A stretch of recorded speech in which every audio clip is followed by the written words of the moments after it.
सर्दियों के मौसम में सांस से जुड़ी बीमारी काफी बढ़ जाती है। अस्थमा एक सांस से जुड़ी पुरानी बीमारी है जिसमें शरीर के वायु मार्ग में सूजन की समस्या बढ़ने के कारण होती है। अब इस बीमारी के कारण सांस लेने में समस्या, खांसी और घरघराहट जैसी समस्याएं काफी ज्यादा बढ़ जाती हैं। अब इसके अलावा सर्दियों में अस्थमा की समस्या अक्सर बढ़ जाती है। अब इसके कारण मरीजों को रोजमर्रा का जीवन गुजारना भी मुश्किल हो जाता है। तो ये आज के इस वीडियो में जानते हैं कि सर्दियों में अस्थमा किन चीजों से ट्रिगर होता है। लेकिन उससे पहले नमस्कार, मैं आशुतोष, आप बोल्ड स्काई देख रहे हैं। तो चलिए सबसे पहले आपको बता देते हैं कि सर्दियों में अस्थमा किन कारणों के चलते ट्रिगर होता है। एक्सपर्ट्स के अनुसार सर्दियों में अस्थमा कई कारणों से ट्रिगर हो सकता है। जैसे पहला, ठंडी और सूखी हवा।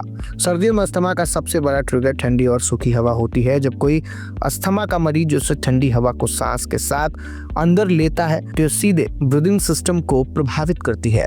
अब इस मौसम में ठंड और सूखापन दोनों मिलकर वायु मार्गों को संकुचित कर देते हैं, जिससे फेफड़ों में हवा का फ्लो कम हो जाता है और व्यक्ति को तुरंत सांस फूलने जैसी बीमारी हो जाती है। दूसरा, वायरल इन्फेक्शन। सर्दियों में सर्दी, जुकाम, इन्फ्लुएंजा और अन्य वायरल इन्फेक्शन के फैलने का भी जोखिम बढ़ जाता है। ये वायरस वायु मार्गों में सूजन का कारण भी बन सकता है और सीने में बलगम की मात्रा भी बढ़ा सकता है। तीसरा, इंडोर एलर्जीज। सर्दियों में लोग ज्यादातर समय घर के अंदर रहते हैं, खिड़कियां बंद रहती हैं, कमरे कम हवादार होते हैं। अब ऐसे माहौल में इंडोर एलर्जीज तेजी से बढ़ सकते हैं। धूल कण गर्म, बंद और नम वातावरण से तेजी से फैलता है। सर्दियों में पालतू जानवरों के बाल और रूसी ज्यादा उड़ती है और ब्रीदिंग सिस्टम को प्रॉब्लम क्रिएट करती है। चौथा, स्मोक और प्रदूषण। शहरों में सर्दियों के समय स्मोक और हवा में प्रदूषण काफी ज्यादा बढ़ जाता है। हवा में धूल, धुआं, औद्योगिक केमिकल की मात्रा सामान्य दिनों की तुलना में बहुत ज्यादा बढ़ जाती है। अब ये कण फेफड़ों तक पहुंचकर अस्थमा मरीजों में सूजन और एलर्जी का भी कारण बन सकता है।